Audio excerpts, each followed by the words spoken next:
Hello everyone, welcome back to my channel. ये इस drama का लास्ट एपिसोड है और अगर आप चैनल पे नए हैं दैन प्लीज़ चैनल को सब्सक्राइब कर लीजिए और अगर आपने इनके पिछले पार्ट्स को नहीं देखे हैं दैन प्लीज़ उन्हें देख लीजिए फॉर बेटर अंडरस्टैंडिंग। एपिसोड की शुरुआत में आइनों की देवी इसे बोलती हैं कि बुराई का साथ देकर तुम्हें कुछ हासिल नहीं होगा कुल्लून। तुम अब तक समझे नहीं, ताउशिन प्रतियोगिता की शुरुआत से ही तुम और बाकी स्पर्धक केवल शतरंज के मोहरे थे जिनका काम था ताउशिन योद्धा को प्रकट होने में उसकी मदद करना। पर कुल्लून आइनों की देवी की बात नहीं सुनता और उनके आत्मिक शक्ति तक को नष्ट कर देता है। ये फीफी से बोलता है कि फीफी मैं ताउशिन योद्धा हूँ ना। फीफी भी कठपुतली की तरह हाँ बोल देती है और यहाँ कुल्लून सभी को झूठी कहानी सुनाता है और बोलता है कि दानवों से लड़ते हुए हमने बहुत कुछ खोया है, इसलिए आइनों की देवी ने चारों कुल प्रमुख को युद्धाभ्यास का आदेश दिया है, इसलिए वो हमसे 3 महीनों तक नहीं मिल पाएंगे। मैं ताउशिन योद्धा हूँ। ये सबको युद्ध की तैयारी करने को बोलता है। कुल्लून भाई चांची को बोलता है कि कवच के बिना मैं कुछ नहीं कर सकता और कवच ने मुझे अस्वीकार कर दिया है और उसके बिना सारे योद्धा मुझे ताउशिन योद्धा भी स्वीकार नहीं करेंगे और मुझ पे शक करेंगे। बाई चांद जी बोलते हैं कि ठीक है, देखो मैं तुम्हें कैसे शक्तिशाली बनाकर एक नकली कवच देती हूँ, पर ये कवच मेरी जादुई पूंछ से बना हुआ है। इसमें मेरे हजारों सालों का युद्ध कला का अनुभव है। ये दानव सेना को नष्ट करके इंसानों का राजा बनने में तुम्हें काम आएगा।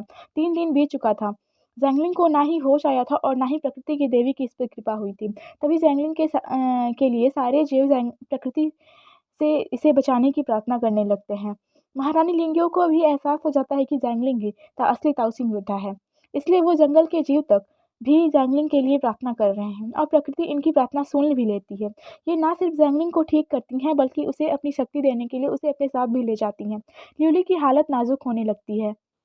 महारानी लिंगयू इसे आराम करने के लिए बोलती हैं, पर ये जैंगलिंग के लौटने तक उसका इंतजार करने और भगवान यांग जियान के भविष्यवाणी का सही अर्थ निकालने का फैसला करती है। लिंगटिंग को उसके पंक्षियों से जानकारी मिलती है कि दानव सेना 2 दिन में ही विगड़ा कवच तोड़कर धरती पे आ जाएगी, इसलिए ये सभी अपनी तैयारी तेज कर देते हैं और युद्ध की रणनीति बनाने लगते हैं। यहाँ फिर से कुल्लून फीफी को खाना खिलाता है और बोलता है कि जल्द ही युद्ध खत्म हो जाएगा फीफी, और जल्द ही हम शादी भी कर लेंगे। फीफी भी सिर हिला देती है और हाँ बोल देती है। दिव्य भगोड़ा कवच नष्ट हो चुका था। ये भी इंसानी दुनिया पे हमले की तैयारी तेज कर लेते हैं। कुल्लून भी अपना नकली कवच पहन के युद्ध का ऐलान कर देता है। युद्ध शुरू हो जाता है। हर तरफ नरसंहार मच जाता है। लोग चीख रहे थे, चिल्ला रहे थे, विलख रहे थे, यहाँ तक कि अपने जीवन की भीख भी मांगने को मजबूर हो जाते हैं। दानव सेना 10 में से 7 युद्ध हार चुकी थी। अगले दिन की लड़ाई निर्णायक होने वाली थी। राजमाता को अपने जादुई आंखों से पता चलता है कि जी ल्यूली भगवान यांग जियान की पहेली को सुलझाने की कोशिश कर रही है, इसलिए ये उसकी मदद करने की कोशिश का फैसला करती हैं और ये उसे भगवान यांग जियान की भविष्यवाणी का सही अर्थ बताने के लिए अपने इस जादुई यंत्र की मदद लेती हैं। ये रहस्य अभी तक सिर्फ इन्हें ही पता था, शायद इसीलिए ये दानवों और इंसानों के युद्ध को टालने की कोशिश कर रही थी। भगवान यांग जियान के भविष्यवाणी का सही अर्थ जी ल्यूली निकाल लेती है। तभी जैंगलिंग भी ठीक होकर आ जाता है। जैंगलिंग को ठीक देखकर ल्यूली कितनी खुश होती है ये बताने की हमें ज़रूरत नहीं। जैंगलिंग बोलता है कि प्रकृति ने सिर्फ उसे ठीक ही नहीं किया बल्कि उसे शक्ति भी दी। अब मैं पंचतत्वों की शक्ति का भी प्रयोग कर सकता हूँ। जी ल्यूली बोलती है कि ये सब महारानी लिंगियो की वजह से ही मुमकिन हुआ है। जैंगलिंग जैंगलिंग महारानी लिंगियो का शुक्रिया अदा करता है। जैंगलिंग का हाथ अपने किस्मत के हाथ पे जी ल्यूली रखती है। जैंगलिंग ताउसिम का दरवाज़ा देखता है। ल्यूली बोलती है कि जैसे ही ताउसिम योद्धा वो दरवाज़ा खोलेगा इंसान और दानवों का उद्धार हो जाएगा। ये बोलते ही ल्यूली की हालत नाजुक होने लगती है। महारानी लिंगियो बोलती हैं कि इसने अपनी सारी आत्मिक शक्ति तुम्हें बचाने में खर्च कर दी है, अब इसकी मौत का समय आ गया है। ल्यूली बोलती है कि क्या मैं मर गई तो जैंगलिंग तुम्हें फर्क पड़ेगा। जैंगलिंग बोलता है कि ल्यूली मैं तुम्हारे बिना कुछ भी नहीं हूँ, ऐसा मत बोलो। ल्यूली अपनी जादुई आंखों से आखिरी बार इसे देखती है और बोलती है कि अब मैं चैन से मर सकती हूँ क्योंकि तुम ही असली ताउसिम योद्धा हो। ये बोलकर ल्यूली इस दुनिया से विदा ले लेती है और जैंगलिंग के पास बस इसकी यादें ही रह जाती हैं। इसे एहसास होता है कि इससे मिलने के बाद ल्यूली ने सिर्फ और सिर्फ उसके लिए ही अपना हर पल जिया था। महारानी लिंगियो इसे बोलती हैं कि ताउशिन योद्धा का उद्देश्य सिर्फ इसलिए ही नहीं हुआ है कि वो दानवों और इंसानों के युद्ध को रोक सके, पर तुम्हें आगे पता चल जाएगा अगर तुम खुद को नफरत से दूर रख पाए तो। और एक बात, उस दुष्ट लोमड़ी को मारा ही नहीं जा सकता, उसके दिल में तबाही की एक दरार है, इसलिए उसे इंसानी दुनिया से कहीं दूर भेज दो और यही उसके लिए सबसे बड़ी सज़ा रहेगी। आगे बढ़ो। दोनों सेनाएं एक दूसरे के सामने लड़ने के लिए तैयार खड़ी थी और तभी वहां जैंगलिंग प्रकट हो जाता है। किसी को यकीन नहीं हो रहा था कि जैंगलिंग जिंदा है। जैंगलिंग बोलता है कि ध्यान से सुनिए, युद्ध के अलावा भी हमारे पास एक दूसरा रास्ता है। टी लैंग, क्या तुम तैयार हो? ये सभी समझ नहीं पा रहे थे कि टी लैंग दानव सम्राट कैसे बन गया। टी लैंग इन्हें बता देता है कि टी लैंग उसका एक सपना था। जैंगलिंग बोलता है कि भले ही ही वो सपना हो, पर तुम अभी भी मेरे ऊपर जान देने वाले मेरे साथी हो। उम्मीद की किरण है, दोनों लोगों का उद्धार हो सकता है। टीलैंग बोलता है कि ठीक है, मैं सुनने को तैयार हूँ। जैंगलिंग कुल्लून को बोलता है कि कुल्लून, मैं सब कुछ भूलने को तैयार हूँ, तुम ही ताओशिन योद्धा बने रह सकते हो, मुझे ऐतराज नहीं। कुल्लून भी इसकी बात मान लेता है और इसकी बात सुनने के लिए तैयार होता है। जैंगलिंग बोलता है कि क्यानक्यू, क्या तुमने ताओशिन दरवाजे के बारे में सुना है? क्यानक्यू बोलता है कि हाँ, मैंने पढ़ा था कि 7 दरवाजों में से ताओशिन योद्धा सबसे अहम है। 6 जादुई दरवाजे अभी भी धरती पे मौजूद है, पर उनमें से सबसे अहम ताओसिन दरवाजा धरती से गायब हो चुका है। जिस जैंगलिंग बोलता है गायब नहीं हुआ है, वो दोनों लोगों के बीच ही झूल रहा है। वो दरवाज़ा 3000 सालों में धरती पे केवल सूर्योदय के समय बस एक बार प्रकट होता है। उसके अंदर की दुनिया स्वर्ग से कम नहीं। ताओशिन योद्धा उस दरवाजे को खोल सकता है, 3 दिनों बाद वो दरवाज़ा फिर से प्रकट हो जाएगा। अगर ताओशिन योद्धा उस दरवाजे को खोलेगा तो दानवों में को रहने के लिए जगह मिल जाएगी। क्या तुम सब 3 दिन तक इंतजार नहीं कर सकते? टीलैंग बोलता है कि ठीक है, हम अपना बदला भूल जाएंगे, पर हम पहले ही हजारों मासूमों को मार चुके हैं। मुझे जैंगलिंग पे भरोसा है। क्या ताओसिन योद्धा ऐसा करने को तैयार है? सभी को जंगल की बातों पे भरोसा था, इसलिए कुल्लून यहाँ राजी हो जाता है और 3 दिन के का युद्ध विराम हो जाता है। सभी जंगल के फैसले से खुश थे, पर कुल्लून इन्हें बोलता है कि हमारे पास अच्छा मौका है, इसलिए हम आज रात ही उन पर हमला करेंगे। पर कोई भी ऐसे पीछे से वार करने के लिए तैयार नहीं हो रहा था, पर कुल्लून इन्हें इधर उधर की बातें करके इन्हें ऐसा करने के लिए राजी करवा लेता है। यहाँ सभी दानव धरती पे आकर बहुत खुश थे। ये सभी निश्चिंत होकर खुशियां मना रहे थे। तभी ये सभी जादुई आग जलाकर अदृश्य होकर चारों तरफ बिजली के गोले रख देते हैं, ताकि सारे दानव एक साथ ही मर जाएं। इंग बिल्कुल ऐसा नहीं करना चाहती थी, पर कुल्लून का आदेश था। सभी बिजली के सिक्के रखकर वापस आ जाते हैं। कुल्लून आसमानी बिजली को सक्रिय कर देता है। किसी को कुछ समझ में आता है, इससे पहले ही बिजली इन पर गिर जाती है। सभी बुरी तरह से घायल हो जाते हैं। कुल्लून राजमाता को पकड़ लेता है और बोलता है कि चाहे कुछ भी हो जाए, मैं तुम्हें फीफी से कभी नहीं मिलने दूंगा, और ना ही मैं दानवों को जिंदा छोड़ूंगा। इन्हें जिंदा देखना चाहते हो तो अपनी जान ले लो। पर राजमाता खुद ही इसकी तलवार से अपनी जान ले लेती हैं और इन्हें यहाँ से निकलने को बोलती हैं। जंगलिंग टीले को वहाँ से लेकर गायब हो जाता है। किसी को भी ये सब देखकर अच्छा नहीं लग रहा था, क्योंकि ये सभी ना तो कायर थे और ना ही धोखेबाज, पर कुल्लून की वजह से इन्हें ऐसा करना पड़ा। बाई चेंजी इन्हें घेर लेती हैं और बोलती हैं कि तुम्हें क्या लगा था, मैं तुम तीनों से डरती थी। मैं तुम्हें बताती हूँ कि आग में चलने का असली दर्द क्या होता है। ये अग्नि दानव और तलवार दानव को जला के राख कर देती है। ये कैसे भी वहां से निकल जाती है। तभी कुल्लून आता है। बाई चांस जी बोलती है कि कुल्लून, तुम तो मेरी उम्मीद से भी ज्यादा काबिल निकले। दानव सेना नष्ट हो चुकी है, अब तुम तीनों लोगों की सम्राट हो। जंगलिंग टीलैंग को बोलता है कि मुझे माफ कर दो टीलैंग, मुझे नहीं पता था कि कुल्लून इतना गिर सकता है। टीलैंग बोलता है कि चुप रहो तुम उसने मेरी माँ को मार दिया, मेरी सेना तबाह कर दी, तुमने मुझे धोखा दिया। जंगलिंग, हम दोस्त नहीं रह सकते। तुम पर विश्वास करना मेरी सबसे बड़ी गलती थी। मैंने तुम पर भरोसा किया, पर उस कुल्लू ने तुम पर भरोसा नहीं किया। जाओ यहाँ से। जंगलिंग वहां से चला जाता है।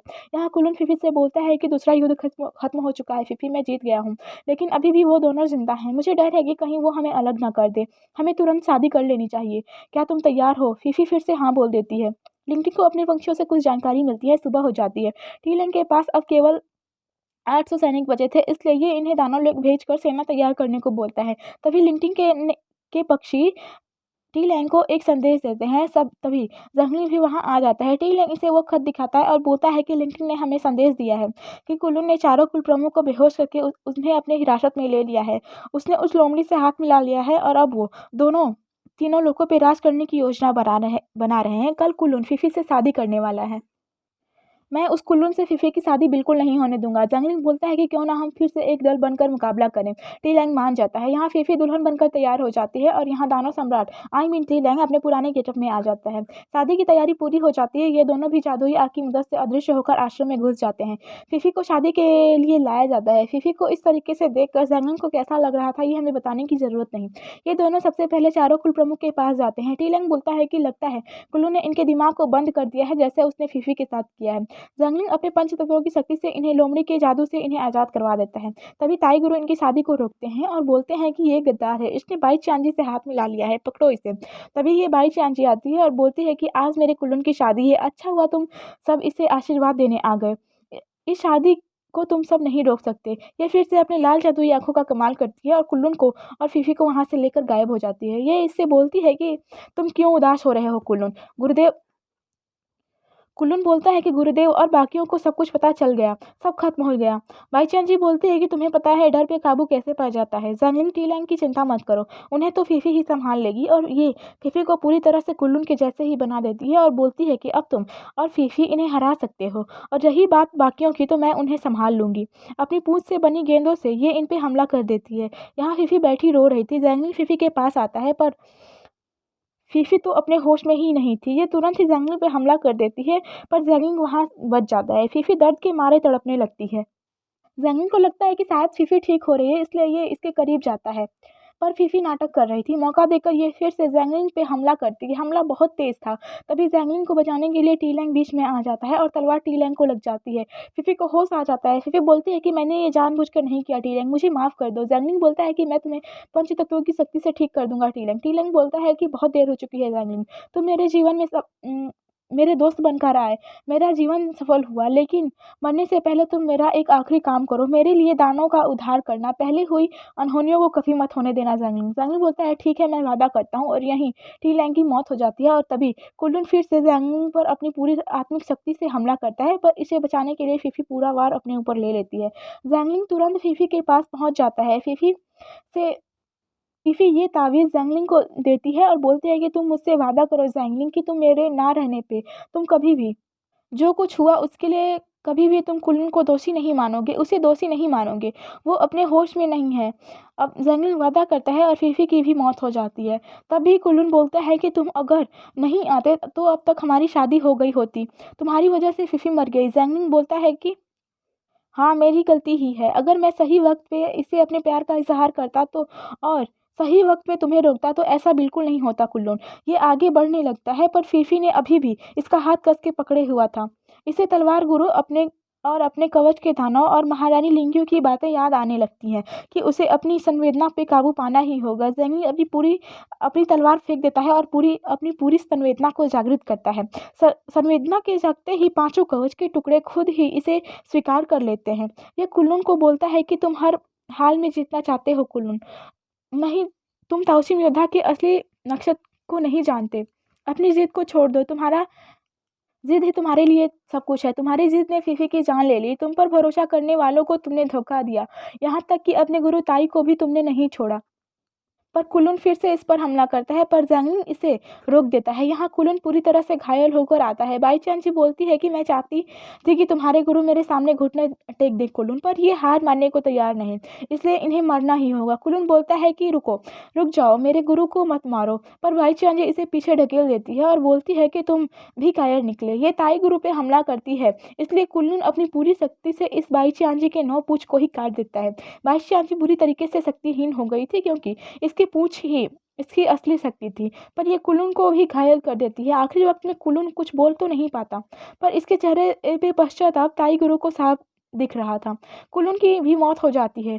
गुह्यू को अग्निगुरु मारकर अपने शिष्य शैंग के मौत का बदला ले लेते हैं। और यहाँ ये बाई चियान जी इन्हें बोलती हैं कि मारो मुझे, मुझे जान से मार दो। ताई गुरु इसे गुस्से में मारने ही वाले थे, तभी बिना चेहरे के दानव इन्हें रोकता है और बोलता है कि इसका अंतरंग कुदरत से जुड़ा हुआ है, इसे कैद किया जा सकता है पर इसे मारा नहीं जा सकता। टीलैंग और फीफी दोनों का एक साथ अंतिम संस्कार किया जाता है। ताई गुरु ज़ैंगलिंग को गठबंधन में रहने और कुल प्रमुख बनने की अनुमति दे देते हैं, पर ज़ैंगलिंग वहां से चला जाता है और बाई चांद जी को क्यान क्यू, जू जियांग, हान सेंग और वांग वी इसे अनंत काल के अंधेरे में धकेल देते हैं। जाने से पहले बाई चांद जी बोलती है कि मैं फिर वापस आऊंगी। वांग वी बोलता है कि ठीक है, पर पहले तुम अनंत काल तक पहले अंतरिक्ष का भ्रमण तो कर लो। ज़ैंगलिंग ताओ का दरवाज़ा खोलकर दानवों को उनके रहने के लिए जगह दे देता है और कवच देवताओं को लौटा देता है। इस तरह ये दानवों का उद्धार हो जाता है और हर तरफ शांति छा जाती है। 1 साल बीत चुका था। ये सभी टीलैंग और फीफी के समाधि के सामने आते हैं और बोलते हैं कि 1 साल बीत चुके हैं, दुनिया में शांति है। सिर्फ तियानसिंग और क्यानक्यू का बेटा दिन भर रोता रहता है, लेकिन आज का दिन बहुत खास है। ताई गुरु भी दुख से उभर चुके हैं। जुजियांग, बुफान और हिंग की मदद से अपना आश्रम संभाल रहा है। हान संग ने मी कांग्यू से शादी कर ली और संगीत गुरुकुल का कुल प्रमुख बन चुका है। रही बात मेरी तो मेरे खड़ूस अग्नि गुरु चाहते हैं कि मैं अग्नि गुरुकुल का कुल प्रमुख बन जाऊं। आजकल सब हम सब एक साथ रह रहे हैं, लेकिन तुम्हारी बहुत याद आती है। ज़ैंगलिंग अपना कर्तव्य पूरा करने के लिए अपने दिल की आवाज़ के सहारे ताओ के रास्ते पे चल पड़ा है और हम ज़ैंगलिंग को देखते हैं। ये वही ताबीज़ निकालता है जिसमें फिफी ने जादुई जंगल में ही ज़ैंगलिंग से अपने प्यार का इज़हार कर दिया था। ज़ैंगलिंग ये देखने के बाद लिउली के कीड़े के साथ अपने मन के सहारे अपने रास्ते पे निकल पड़ता है और यहीं पे ये एपिसोड और ये सीरीज़ ख़त्म होती है। अगर आपको ये ड्रामा अच्छा लगा हो, देन प्लीज़ वीडियो को लाइक करिएगा, चैनल को सब्सक्राइब करिएगा। मिलते हैं एक नए और रोमांचक ड्रामा के साथ। Thanks for watching.